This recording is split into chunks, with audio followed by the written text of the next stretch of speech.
Hello and welcome back. Today I'm going to be transplanting some strawberry runners over into a new bed. This bed of strawberries here, I believe this is the third full year, and after 3-4 years or so the strawberries start to die off. Not the plants themselves, but just the production of the strawberries. So we got a half of a bed ready to transplant some of these runners into. So with that, I'll show you how simple it is just to clip off some runners.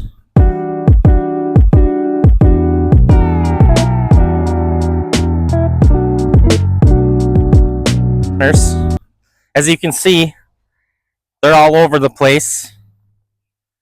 And I think I'm going to try to do like 9. As you can see, this one right here is growing a strawberry. So now a runner is just coming off the mother plant from the actual strawberry bed here. And when you clip these off and plant them, they will now be the mother plant and produce a whole plant here. And I do have June bearing and ever bearing strawberries in here. I'm hoping, I can't really tell which is which from the runner other than this one, because it does have a strawberry, so that's telling me it's an ever bearing runner. So hopefully when I clip some off, I get a little of both. And what you want to look for is ones that you want them to kind of have already started to root out. And all you gotta do is just clip it off. And this one has 2 on it, but we'll just keep the good one. I'm not gonna take the one with the strawberry. I'm just gonna come in here and look for some good healthy ones. I have enough to choose from. This looks like another good one. And I can probably take this one as well. Now this is my first time trying this or doing this. I'll go grab some more from down here. So hopefully they take hold. Oh, there's a good one. We have about 30 days before our average first frost date. So I want to get them in their new home and try to get these roots established before frost, or even before, frost in the winter. And it is also important to, after I get what I want, to go around your bed and clip off all the runners that you don't need or don't want. So the existing plants focus all their energy on themselves and not the runners. That way, when they come out of dormancy in the winter, they should be stronger. Like I said, hopefully I have a mix of June bearing and ever bearing.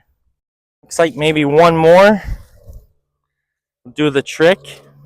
And like I said, this is my first time, so hopefully in a few weeks or so I could do an update, and hopefully they're still alive and the roots are taking hold. And this is a great way to get free strawberry plants. I don't have to go buy any new ones. I think when we originally did that bed, I think I put 6 of each plants in, 6 ever bearing, 6 June bearing. And after the first year, with all the runners and stuff they put off, it pretty much filled that whole bed with just 12 plants in 1 year.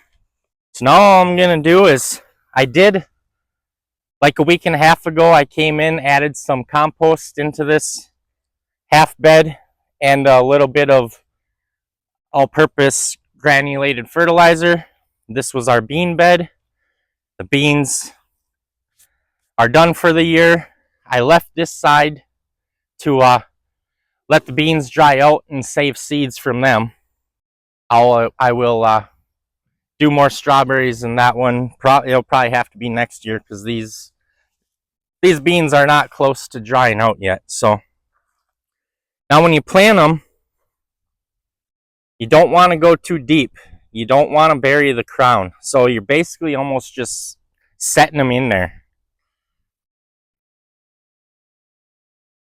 and you're just barely setting them in there. And you can use these little ends here as like an anchor if you wanted to. Stick it in the ground, stick them in the ground, and you're just barely setting them in. And then I have a little water pot with some liquid fertilizer in it that I'm just going to give them a little drink fertilizer and hopefully speed up the process. And this one has a good root in it already, so I'll try to bury that root, get that little anchor in there, and like I said, just barely in there. You do not want to bury the crown. Give it a little drink and move on to the next one. As you can see, I'm spreading them out pretty decent. So if these do all survive the winter and come back, by the end of next year, this half here should be filled in pretty good. And once we have this bed filled in, probably at the end of next year, hopefully, we will go ahead and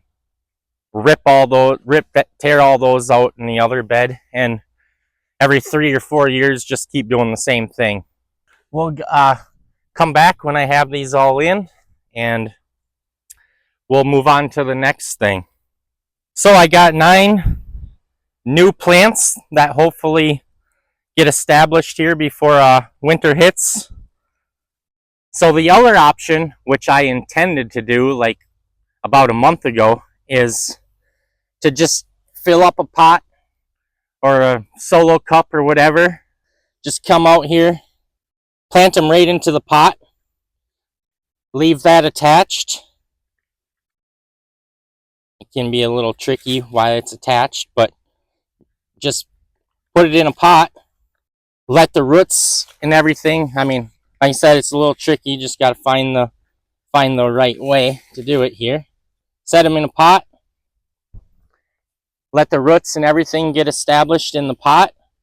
That way it's won't dry out, or it's still getting fed by the mother plant. And then after a couple weeks, when you feel the plant is established, then you can clip the runner off and just take the pot and go transplant it into your bed or wherever you're going to put it. So that's the option I wanted to do. I just didn't get around to it. So now I just am trying straight from clipping to into the bed, and hopefully all goes well. Next thing I'm going to do is pull out some bunching onions that I saved seeds from this year and plant a few garlic bulbs. So these are the bunching onions that grew their second year, flowered. I saved the seeds from. They're no good. I'm just going to rip them all out. And I don't have a lot of garlic bulbs to plant. I somehow successfully grew 1 bulb out of like 3 last year.